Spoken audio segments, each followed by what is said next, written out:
So as social media has sort of evolved, the people that are doing the best campaigns are the ones who are approaching it with a full 360-degree approach. So not only doing incredible campaigns, but mirroring that with billboards, mirroring that with working with influencers, um, doing interesting collaborations. So every kind of touch point, you're constantly seeing that business. So for example, one company I think is doing some really amazing stuff is Wheezy, the new online delivery service, because their approach is everything's aligned and everything's united.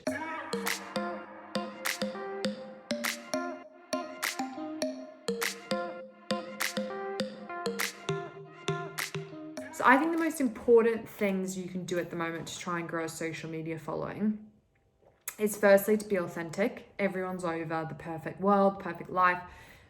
Be authentic, whether it's showing your true self or showing what your brand stands for in a really authentic, unique way.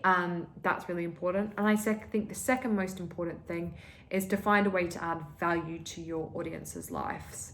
So whether that be through sharing your personal tips, sharing advice from others that you've heard, if you have access to professionals or people who work in the industry, for example. Really just thinking of ways which you can add that value. It used to be a lot easier to grow a much bigger following quickly, but nowadays the audience is a lot more savvy on Instagram, especially. So to really stand out, it does take time. It takes hard work and consistency and creating really exciting content that is authentic and that does add value to someone's life.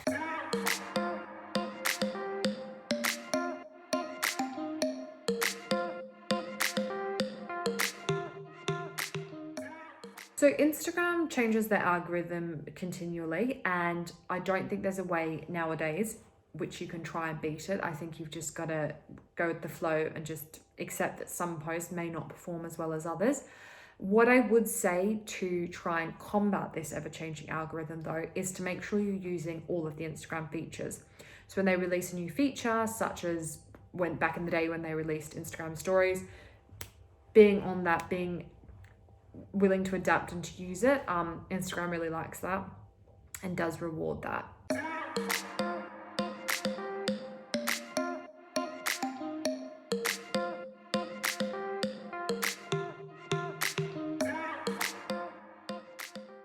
The world of social media has changed a lot since I began VRD Media.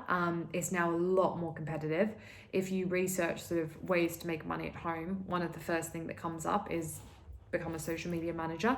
Saying this, there's definitely still a lot of opportunities, and if you are creative and innovative, 100% definitely something you could make happen.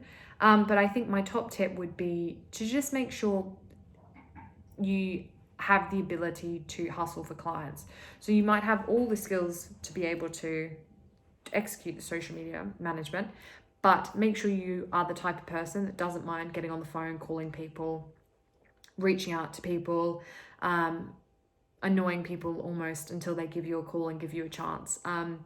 Because unless you enjoy doing that and are able to do that, it will be very difficult and a bit of a challenge to make that work. Just make sure you're the type of person that is happy to kind of go with the flow, handle any hurdles that are thrown at you, and also really willing to hustle and just make it work. And if you know that that's something you can do, then definitely it could be a great career for you to undertake.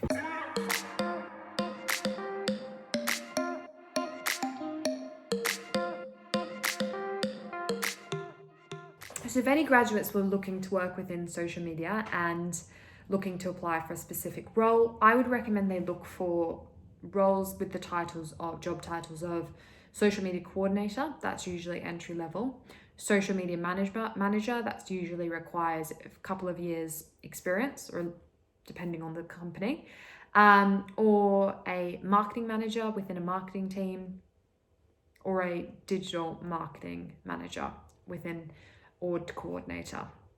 So I think the key sort of parts of the company to look in, departments of the company to look in, is if they have a specific social media team. If not, look for marketing, or digital marketing.